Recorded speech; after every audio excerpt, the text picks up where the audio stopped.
Welcome back. You're watching Newsx. My name is Vineet Malhotra, and it is that time of the day where, in fact, we look at how our economy is doing. And over the past few months, we have been very categorically welcoming and speaking to people on this very platform on Newsx, whereby which we try and ascertain as to what the economy is doing, where it's headed, and where do certain people who belong to certain sectors find themselves in. Obviously, ever since the pandemic began, the situation has been very precarious, but slowly and steadily we are getting back on track. And it's the people you see on our program between 6 to 7 who have helped the economy usher back new hope, new light, which can be seen in some of the numbers which are usually discussed in the economic echelons. And that's exactly what we are going to do today. Without further ado, let me welcome our panelist for today, Mr. Rajiv Tiwari, CEO and co-founder, STEM Robo Technologies, is joining us on the program. Sahil Mehta, ANS Creations, he's a partner, joins us on the program as well. Sahil Mehta, founder, Embrose Overseas, is also here with us. Dr. Alok Mishra, CEO and director of Microfinance Institution Network, also joins us on this program. And last but not the least, Dr. Anurag Batra, Chairman and Editor-in-Chief of Business World and Exchange for Media, is also joining us on the program. Anurag, let me start by asking you, or rather sharing, Anurag, if you can hear me. Anurag, okay, it seems that Anurag's frame is... Anurag, if you can hear me. Very much, loud and clear. All right. Yes, absolutely, loud and clear. Okay, you froze there for a second, Anurag, so I thought you were gone. Nevertheless, Anurag, we have just become privy to a news that the GDP... Loud and clear, I can see you, hear you. Okay, good. Okay, Anurag, we've just become privy to information that the GDP has contracted by 7.5%. But overall, private demand has picked up, but it is still some time away, Anurag, before we can see things returning back to normal. Now, this is a platform, Anurag, where we have discussed the finer, the granular, the insider details of what the economy is all about. We have had scores of people coming here and articulating about how soon the economy can be back on track. First of all, on the program tonight during this prime time hour, I want your reaction before we get to the other panelists on this information that we have received about the GDP contracting.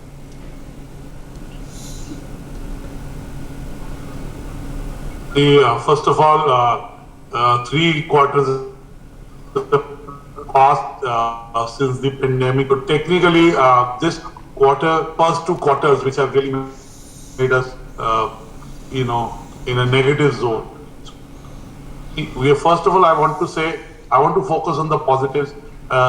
The shrinkage has been much lesser than in the first 2 quarters.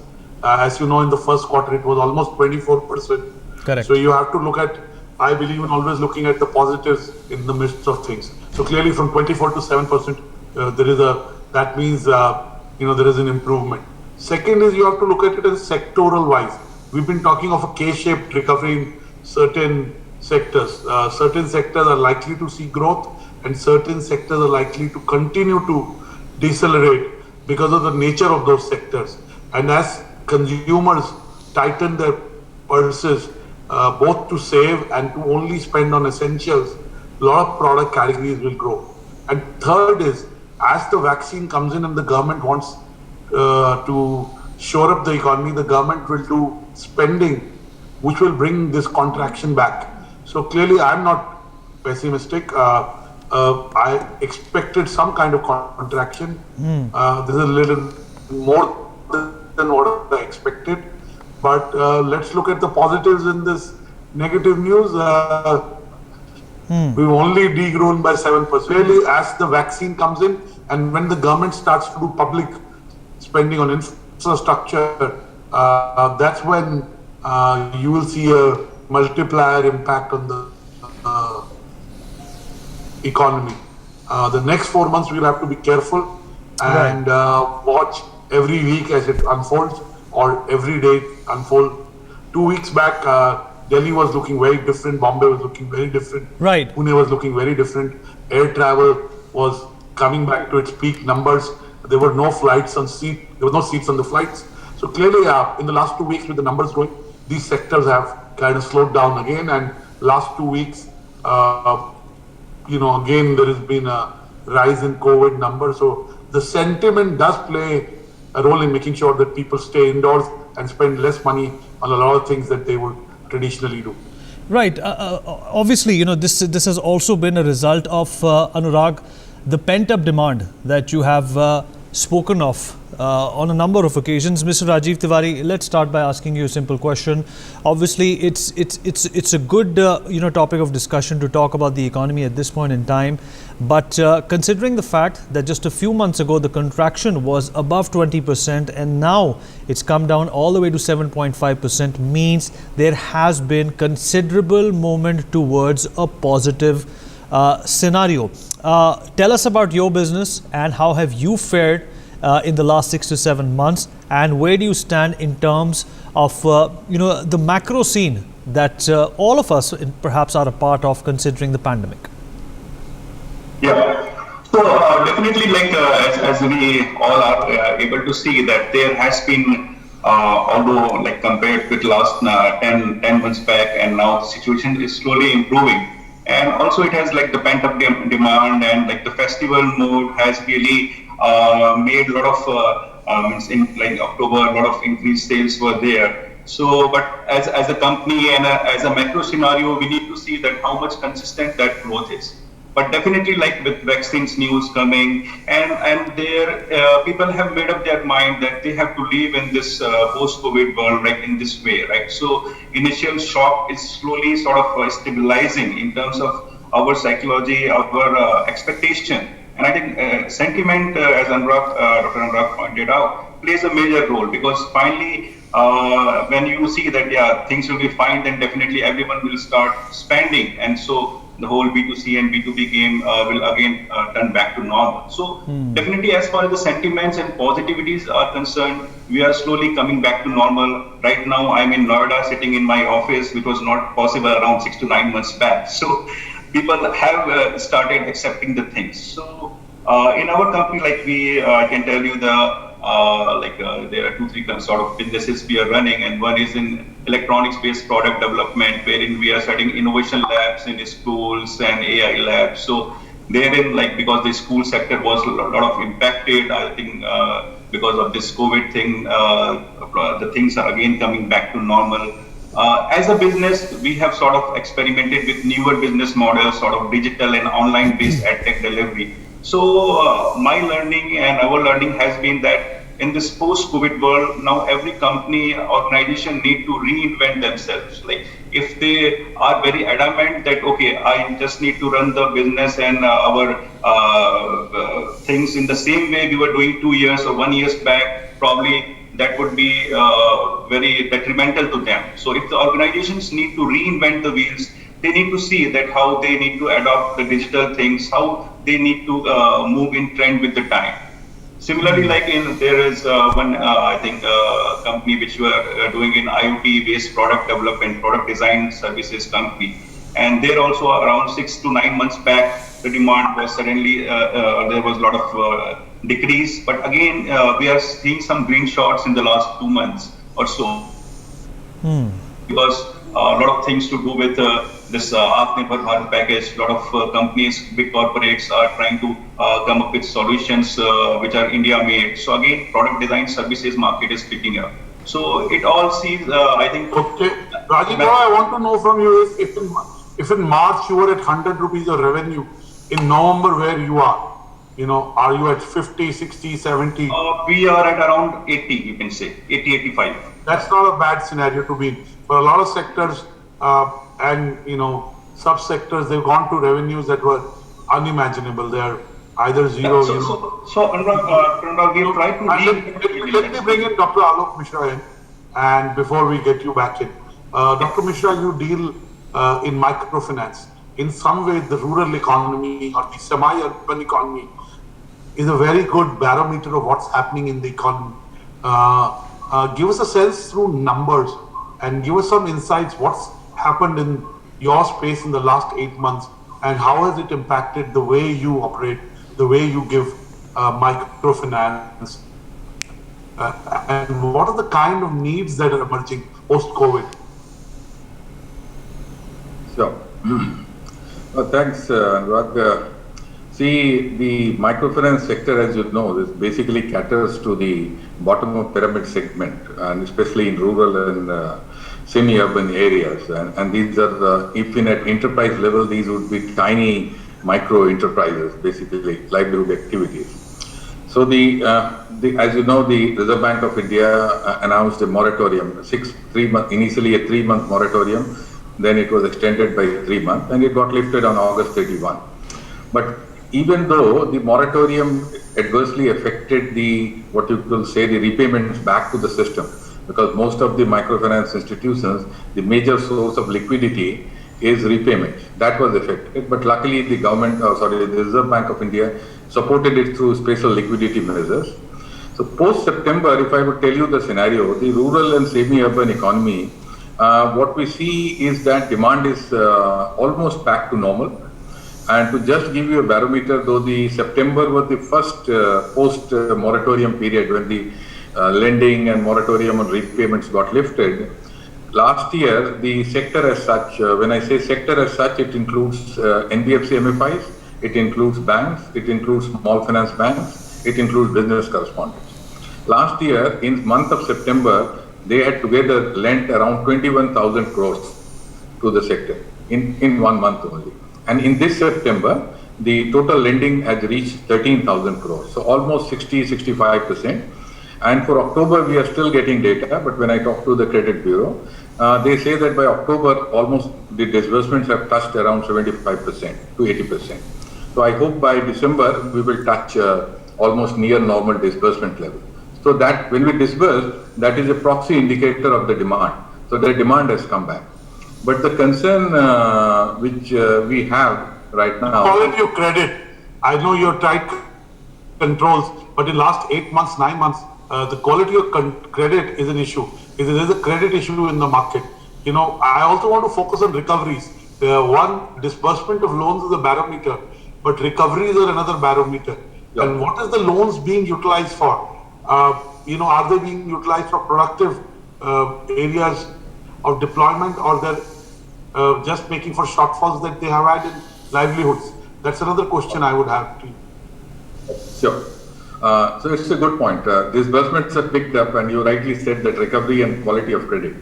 So post-moratorium, as you know, microfinance sector, the typical recovery rate has been 98 to 99%. And at all India level, currently, if you see September and October, the recovery is somewhere between 80 to 90%. And that is tempered with, you can say, regional variations. There are regional variations. Some regions, like if I say Karnataka is already 93, 94, some states are lagging behind, but overall 80 to 90, which is not a very healthy sign. But we understand our clients have gone through COVID stress. There is a pain, so we are ready to restructure and resolve their loans for a longer period. So I think on the recovery side also, the things will be back to normal by March. But on the quality of credit, which you said, and where the credit is going on. So let me tell you, I think microfinance sector is the most tightly regulated financial sector in India, one of the most tightly regulated. And as per Reserve Bank of India guidelines, any loans which you give to microfinance client, 50% has to be for income generating purposes, and 50% can be for other purposes, though other purposes also indirectly lead to income generating, like education, sanitation, and these are all backed by loan utilization checks by the industry. And currently, the ratio I would say is 70-30. 70% loan go for income generating, 30% for education, sanitation, and all that. And it is all backed up by a very, robust loan utilization check. So no questions on credit quality. Credit quality is good, but we need to be empathetic in this time, especially the poor clients, because we need to understand. Microfinance needs to be empathetic capital, and not capital. We are in reality, possibly that's the only capital that is empathetic capital. The rest is more, if I may say, meritocracy capital. Again, there are still lines between what is empathetic capital and what is meritocracy capital. Go on, give us a sense of how do you extrapolate next 4 months from what you've seen in the last 2 months. But Anurag, one thing I would like to say to you that while the work which the sector does, the sector currently reaches out to 6 crore clients, and each client family has got 5 members. It is almost 30 crore outreach. So almost 25% of India's population is touched, or 30% is by microfinance. So while our goals are empathetic, we tend to be empathetic, we tend to be a double bottom line industry, but unfortunately, much of our capital base, when we talk about equity or debt, they are not coming from an empathetic line. We don't get concessional lines of funding and all that. I think the banks have been great. Banks have been overall been very, very risk averse. And you can see with the deposits of the banks going up with RBI, it tells you that they have been conservative in spite of the government's efforts to bring in liquidity. Until that doesn't change, I think your job will be tougher. Let me bring in Sahil Mehta. Sahil Mehta from Ambrose. We have two Sahil Mehtas today, Anurag. The restaurant here. Yeah, we have 2 Sahil Mehtas today. Sahil, your business has been devastated. I mean, restaurant business, the domain that you represent, and you started your own brand, Paris, I love you. So, you have a bakery, and clearly we live in the direct to consumer or digital to consumer world where, consumers are ordering online. Give us a sense of how tough it has been for a solopreneur like you, and there must be many others like you. Sahil, can you hear me? Actually, Sahil, his frame is frozen. Let in fact Sahil Mehta from Ambrose pick up that question, and maybe he can answer for his own business. This the same context, but a different business. Sahil Mehta, Ambrose. Good evening, everyone. Good evening. So basically, we are a digitally native brand in wellness. Hello. Go on. Go on, Sahil. So we are a digitally native brand in the beauty and wellness segment. So we have a couple of health products as well as beauty products. And most of the business is online. So as you know, even in the lockdown, the online business was booming. So currently as well, our business has been growing. And as we see that the government has rolled out various structural reforms that have been introduced across various key areas, and a special focus has been given especially to the manufacturing sector so that they can resume their businesses and improve the supply chain, cutting down on the importance of import dependencies and improving their quality further.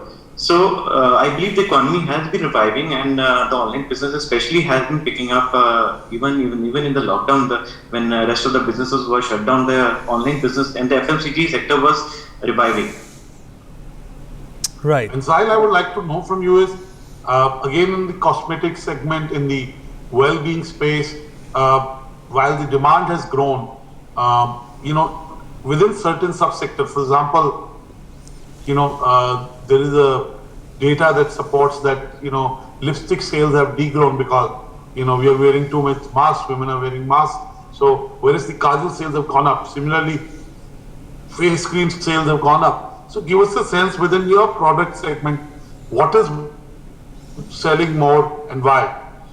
See, we don't deal in the makeup segment, so our products mainly comprises of the face wash, shampoos, conditioners, creams, and other stuff which everyone uses, and which are not dependent on, especially for party wear or sector. So the products which are especially meant for party, weddings, and for the parties, everything. So for a get-together sector, so those kind of sales earlier declined during the lockdown, but as the business have been resumed and as the consumers are now opening up and the demand is growing, so I believe all those sectors have been recovering up now. And previously there was the festive season, so there has been a slight recovery now for all the sectors in the beauty segment. All right, Sahil Mehta, if you can hear us now. And if you were at 100 in March, where are you in terms of your number? See, if we were 100 in March, we are now 150 away. That's a good space to be in. That's Can we wonderful. go to the restaurant here, Sahil Mehta on the panel? I hope so. His frame is frozen again. Video is back and his voice is back. No, I don't think so. I don't think so. His video is back. He's still frozen. Sahil Mehta, if you can hear us, your frame is frozen. You can join us. We'd like it. Sahil, if you can hear us. All right, Sahil, I think you'll have to change your location, or you'll have to perhaps reboot your system, because your frame is frozen at this point in time. What we'll do at this point in time, folks, we're going to dip into a short break, and hopefully Sahil Mehta, the restaurateur, will have his internet connection working just fine. We'll be right back after these messages. Welcome back to the special broadcast. My name is Vineet Malhotra. We are in conversation with some of the brightest and some of the smartest people when it comes to business and entrepreneurship in our country. We started the program by talking about the GDP, and it's contracted up to 7%. Well, it's better than what it did in the first quarter, but nevertheless, Rajiv Tiwari, coming to you. Well, technology, in fact, in the last few months has started to play a very pivotal, a very granular role in our lives, and this trend is perhaps not going to cease. There's a new normal, Rajiv, that most people are adhering to. Is it true for companies as well that with the people who have been relegated as a result of this pandemic, companies have had to learn to adapt as well? And is your brand and is your company also a part of that huge gamut of people who are staring at this massive change? Yeah, sure. So, in fact, as I mentioned earlier also, like every company, corporate need to adapt themselves with this new normal, because this thing is going to be a new normal henceforward, like the COVID thing. And as a company, like we were in this innovation space, we were developing innovative labs, AI-based robotics labs and other things. And right from the beginning, like we were also focusing on content and pedagogy development. But this COVID times actually made our digital adoption or moving to this digital trends, like as an ad tech company, much faster. Like we were having ad tech solution earlier also, and we were in the space of like targeting schools and B2B schools in terms of like innovation labs. Right now we are present in around 1,200 plus schools. We have set up our innovation and AI-based labs. But earlier, like you can say that the digital adoption was not more. Like our engineers used to visit some of those schools. But post-COVID, like there has been a strong shift to the digital things. Already we had all those solutions ready.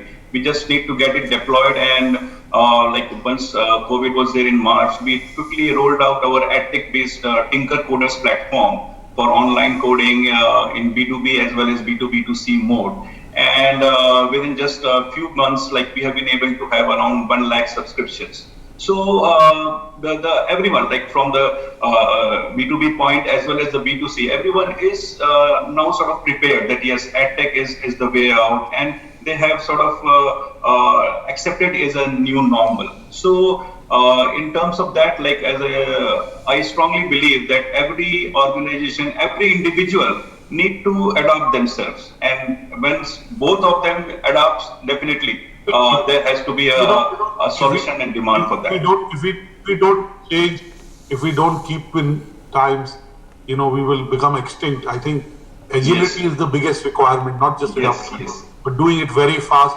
because we can now live week to week. We don't know when there is a lockdown, when there is no lockdown. So in many ways, we need to take faster decisions.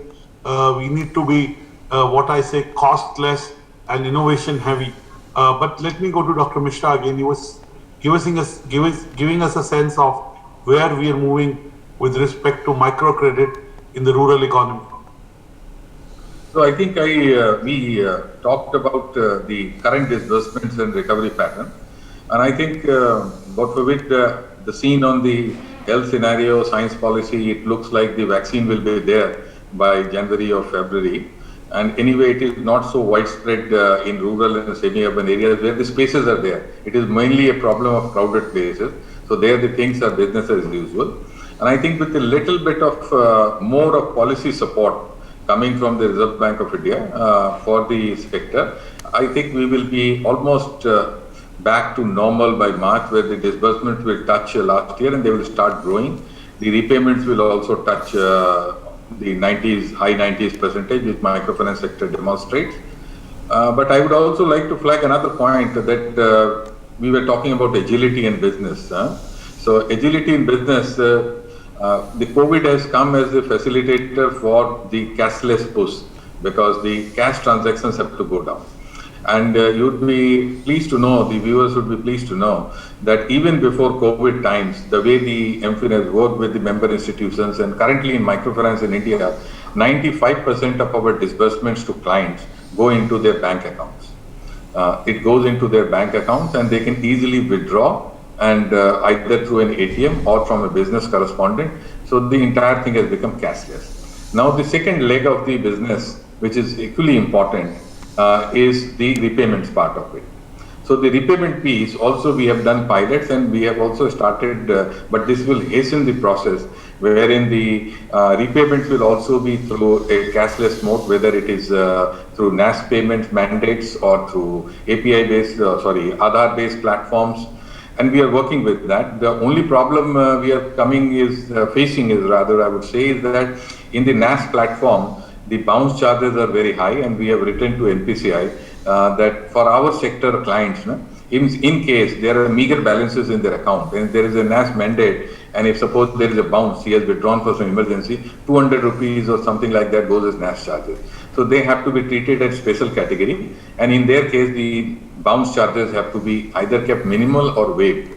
I think with that and with the what you can say proliferation of business correspondent networks and UPI based codes, QR codes, I think we will also solve the cashless repayment piece in next 6 to 7 months, and then at least the cash movement will become totally cashless in the sector.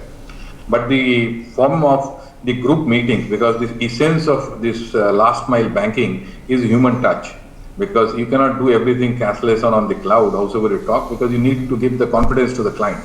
So there also so many innovations are being tried in this time. We have now started video messages. The institutions are trying with video messages in the groups, and they are dividing the long, suppose 7-8 member groups into 2 groups. So there is more workload with social spacing and all that. Meetings are taking place. Innovations even at group meetings have taken place, and repayments and disbursements are going to cashless.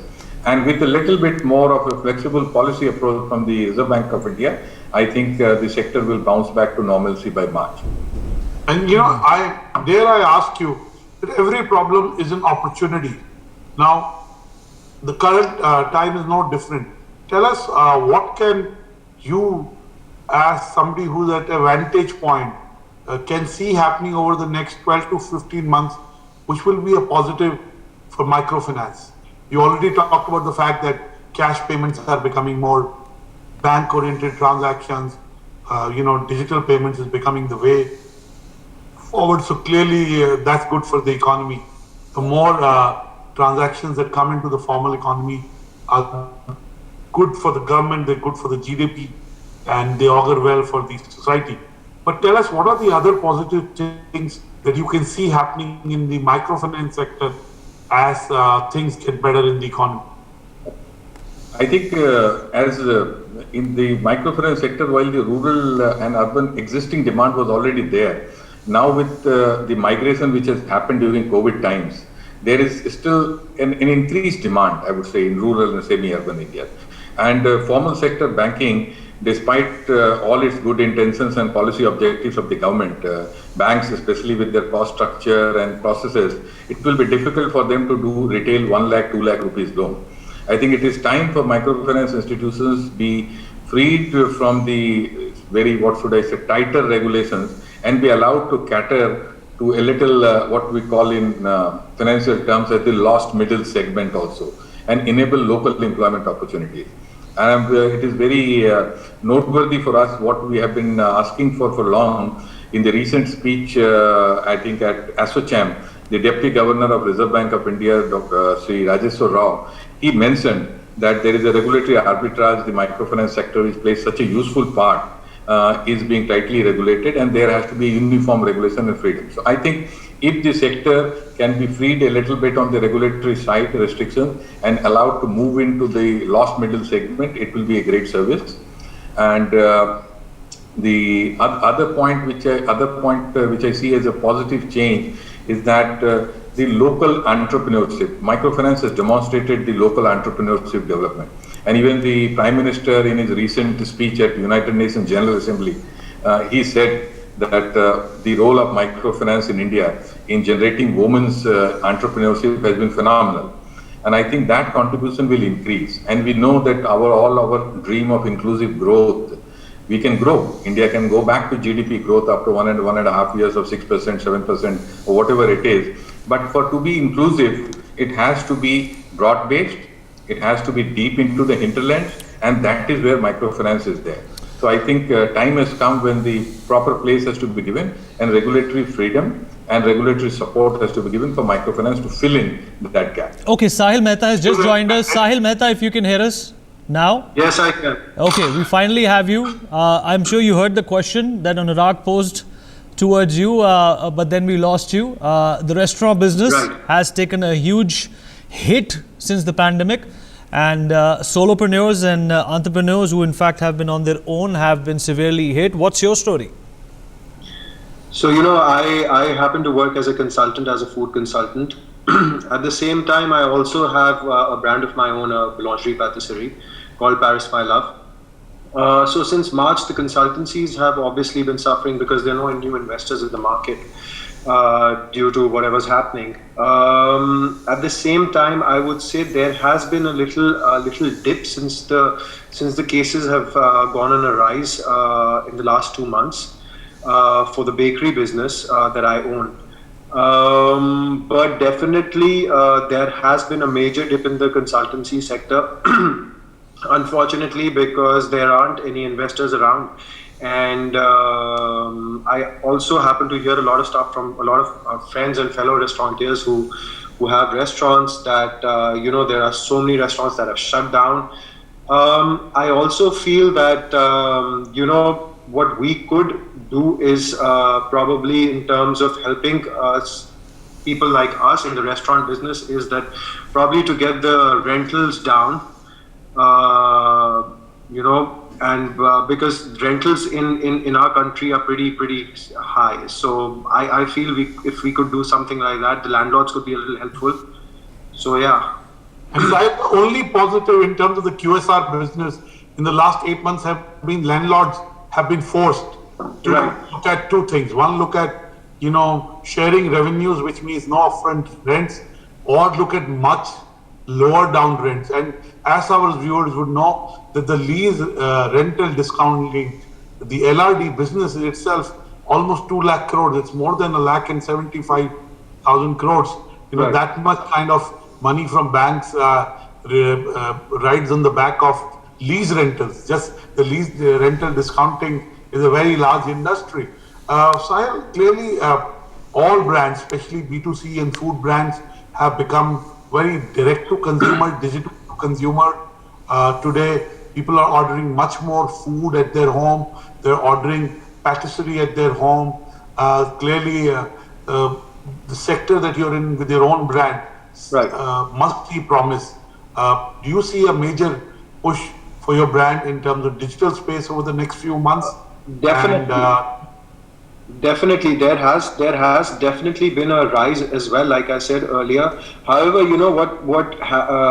there has been a lot of orders flowing in from, like you said, from a lot of people sitting at home, and people ordering in because people are actually very scared to go dine in at this point of time. I also feel that in the food industry, large companies who have access to big finances, like I call them the big sharks. Sorry to use that word, but they are the ones who will probably be able to survive, or those that go digital and are able to make, cost-effective products, and who have cloud kitchens. Those are the kind of people who will probably be able to survive at this point of time. Right. Absolutely, I agree. With the other Sahil Mehta and Rajiv Tiwari, that it's time for innovation. As me and Vineet are moving into a segment where lockdown lessons as entrepreneurs. And let me start with Sahil Mehta, who's in the business of, cosmetics and personal grooming products. Sahil, what are your top lockdown lessons? See, the lockdown has taught us, every industry, a lot of things to minimize to keep very limited resources and not to get dependent on any one thing. And even the lockdown has taught us not to get dependent on the imports. And as we know that the Made in India campaign has been very successful in the industry, whereby the companies are shifting their purchasing to Indian companies and cutting down imports. Like even we are made in India, we have made in India product, but we still have 10% of the packing material which are being imported. So even we have shifted them to local Indian companies, matching the same quality. Similarly, I believe that many companies in the several sectors are shifting the packaging material, raw material, or finished goods requirement to Indian companies, and this will lead to increase in manufacturing and jobs. So with the ease in lockdown and more demand coming in, we believe the Indian economy has already shown signs of picking up in the last quarter. So, Sahil, thank you for that. I was looking for more philosophical lessons. Okay. I know you haven't lost any hair. All right. But some people have. Before we move on, what are your top lockdown lessons as a leader who manages the MFIN? Okay. And how has it changed you? Mr. Mishra, before you answer that, sir, I'll have to interject. We have to take a small break at this point in time. But when we come back from this breather, you can answer Anurag's question. We'll be right back, folks. Welcome back. You're watching NewsX. We're in the middle of this special program in association with Business World. Mr. Mishra, before we took a break, Anurag had asked you of a specific question. Lessons in the lockdown. Your response, sir?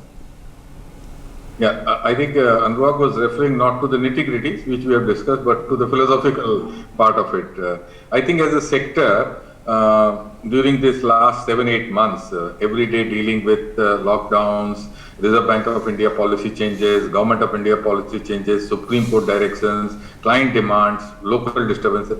I think one thing which the sector and as a leader and which our member institution CEOs have learned is that that we cannot always operate in business as usual scenario. Above scenario doesn't operate. We are operating in a VUCA world, and sometimes because of this pandemic, these things happen. We have to be prepared for it, and we have to mitigate it as much as possible and try to do our best and not to get rattled. Because normally, in a normal business as usual scenario, if such type of pandemic would have hit a business which basically thrives on people-to-people contact, the things would have gone topsy-turvy. But this sector has withstood its lessons very well, and I think how to deal with such type of catastrophic events with equipoise and try to do our best, I think that is the best philosophical lessons we have seen. And as I posted in the morning, I posted early in the morning, that 2020 is not a year to count how much money you made, how much more you did. It's just, you have to be grateful for just being there, just learning the lessons you've learned. And, whatever you've done is a bonus, whatever you achieve, if your family members are okay, if you are okay, and you've basically done okay in your life, that's good enough for us to move into 2021. Sahil Mehta, what are your philosophical, lockdown lessons? What has you reflected on 2020 that will make Sahil Mehta do well in 2021 and beyond? Anurag, like you rightly said, that my biggest learning is that it's about survival at this point of time, definitely. But I'm very thankful to God that we are all in our family, we're all safe and we're doing fine. And to take each day as it comes. That's what my learning is, and not to be too greedy. Thank you so much. But human beings are strange beings sometimes. Greed is ingrained in a philosophy of an entrepreneur. And if we've not learned from this pandemic, then we've never learned. We've never learned anything. Memories are short-lived. Habits go back to the old ones sometime. So we'll see as we move into 2021, what are the habits that stay? What are the lessons that stay with us? Let me go to Rajiv Tiwari and ask him his top lockdown lessons. Yeah, so Dr. Anurag. So if you see from philosophical point of view, one of the top lessons as a personal and as an organization is also that good times will go and bad times will also go, and that we have seen, right? Absolutely, beautiful. This shall too pass. Nothing is translate. And another thing is, like, we have to give our best, but we need to be prepared for the worst. Before COVID, I think from the nitty-gritty point of view, as an organization, we learned that how we need to reduce our operating costs, how we need to have a control of our account receivables. A lot of money was spending in the market, and we never. Rajiv, everybody is trying to conserve cash. So sometimes everyone is trying to make sure that they rotate the same money for longer. They pay after a while because, you're right.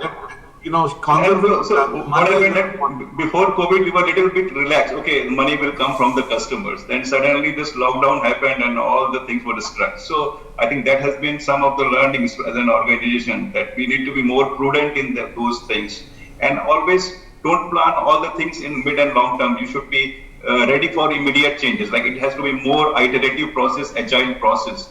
So this is what live for the day, live for the week. Right, absolutely. Okay, Rajiv, those are so real and so simple and honest. I think all our viewers can adopt that. But let me also ask all of you, when do you see the Indian economy will be back in full bloom or close to full bloom? 6 months, 12 months or 18 months? And do qualify your answer. Let me start with, again, Mr. Mishra. Mr. Mishra, you have the benefit of seeing data across various microfinance lending institutions. When do you think the Indian economy is gearing to come back in full steam? 6 months, 12 months or 18 months? Anurag, just allow me a minute to say on this. I think there has to be 3 elements of the strategy which we have to get right. And if we do that, I think between 6 to 12 months, we can go back to there. And my formula for that is what I say is that FCB. So when I say FCB, F stands for fiscal and monetary tango. Don't pass on everything to monetary. Let fiscal also do the heavy lifting. Second is how to boost up the consumer sentiment. That is the C part of it. And in consumer sentiment, I would say that don't worry much about inflation, but try to put cash in the hands of the needy. Don't reduce rate of interest on small savings. Do some income tax cuts, be bold, spur the demand, and the B part of it is have a business environment which is stable and predictable. Don't chop and churn everything. If something happens, you chop and churn. It is very difficult to run a small business or a tiny business, as all my other panelists who run businesses would know. Every time you change policy, it affects them. So, if you Ms. Mishra, you're talking a lot about what the government can do. Tell me, what is your kind of assessment of what the government has done till now? What has the government got right, and what has the government? I think that. Yeah. So the government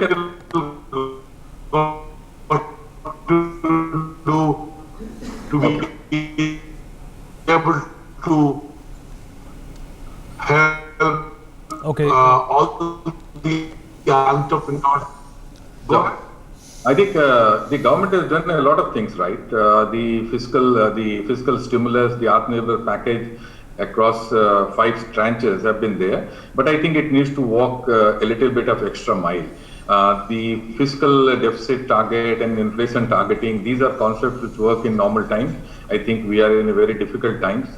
We need to loosen our purse, and these will be productive investment. For example, I am a strong advocate of we suffer from poor infrastructure. There has to be huge boost on infrastructure funding. Like even if you see in infrastructure, when I say we have to move for digital economy. And right now when we are speaking, we are all sitting in a capital city and still our internet connection is patchy. So you can't move in a digital business world with this type of connectivity. We need to invest in infrastructure. These are top connections, Yes. We've taken the best packages, all of us, to be clearly as technology and connectivity has kept us going, kept our children going, made sure we watched more content. Our homes have become offices, it has become cinema halls, they have become schools, they have become the restaurants with the do-it-yourself economy. So let me agree with you that the government has done a lot of things right, and let me share it for the benefit of our viewers. In the last 8 months, the government has made sure that there has been food in every Indian's home. I think that's a very big thing. There have been no food riots. There has been no social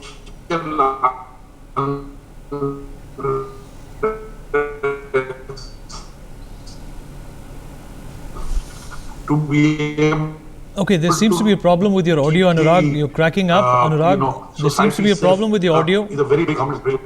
Okay, all right, Anurag, you've frozen. There seems to be some problem with your connection, but nevertheless, Sahil, Mehta, Sahil, one question that I had in my mind, cloud kitchens have become extremely popular these days, and do you think that is going to be an answer for a lot of people such as yourself who have suffered at the hands of the pandemic to diversify? In a way, diversify. I think at least for the next 6 months, definitely it's going to be one of the ways to kind of survive and run businesses in our domain. However, I also feel once the vaccine is out, people will have more confidence in terms of going out and dining out. We should also, in terms of restaurant owners and stuff, we should also probably encourage a lot of outdoor seating. I don't know how the rules of MCD and stuff work at this point in time, but I feel that cloud kitchens definitely. If I'm to answer your question, I feel that cloud kitchens definitely for the next 6 months are the ones who will be doing great business. Okay, we seem to have lost Anurag there, but we'll try and get him back in. But at the same time, we still have to deal with the reality which has been unprecedented. And Rajiv Tiwari, we spoke about the economy today. Do you think that, according to a lot of pundits, the next quarter is going to be the defining one in terms of how soon we can bounce back? In terms of your assessment, do you think we are perhaps just less than a year away from achieving full potential as compared to what we were before the pandemic? Or do you think that the kind of damage this pandemic has done to the economy and to businesses is something which is going to take a very long time to come back? You talk about 2008, you talk about the Great Depression, you talk about the other dents which the economies of the world have suffered. It has taken time for them to recover. Rajiv, you're muted. Unmute yourself, Rajiv. Yeah. So what I feel is that, as you rightly said, that next quarter is going to be the defining moment, because if you see the October to October quarter is more of a festive season, so there could be a possibility that the demand spur was transient, right? So we need to see that how much consistent the demand is, and the next quarter is going to throw some indications on that.